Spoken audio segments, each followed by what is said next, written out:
First Chronicles chapter 10. Now the Philistines fought against Israel, and the men of Israel fled from before the Philistines, and fell down slain in Mount Gilboa.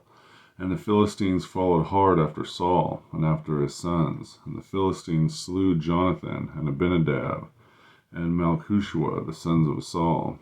And the battle went sore against Saul, and the archers hit him, and he was wounded of the archers. Then Saul to his armor-bearer, Draw thy sword, thrust me through therewith, lest these uncircumcised come and abuse me. But his armor-bearer would not, for he was sore afraid. So Saul took a sword and fell upon it. And when his armor-bearer saw that Saul was dead, he fell likewise on the sword and died. So Saul died, and his 3 sons, and all the house died together. When all the men of Israel that were in the valley saw that they fled, and that Saul and his sons were dead, then they forsook their cities and fled, and the Philistines came and dwelt in them. And it came to pass on the morrow, when the Philistines came to strip the slain, that they found Saul and his sons fallen in Mount Gilboa.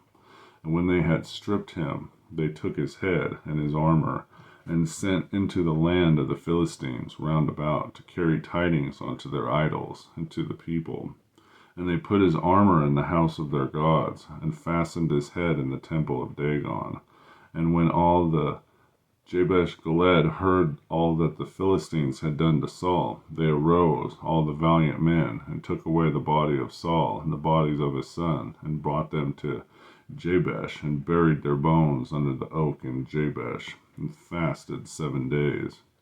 So Saul died for his transgression which he committed against the Lord, even against the word of the Lord, which he kept not, and also for asking counsel of one that had familiar spirit to inquire of it, and inquired not of the Lord. Therefore he slew him, and turned the kingdom unto David, the son of Jesse. First Chronicles chapter 10.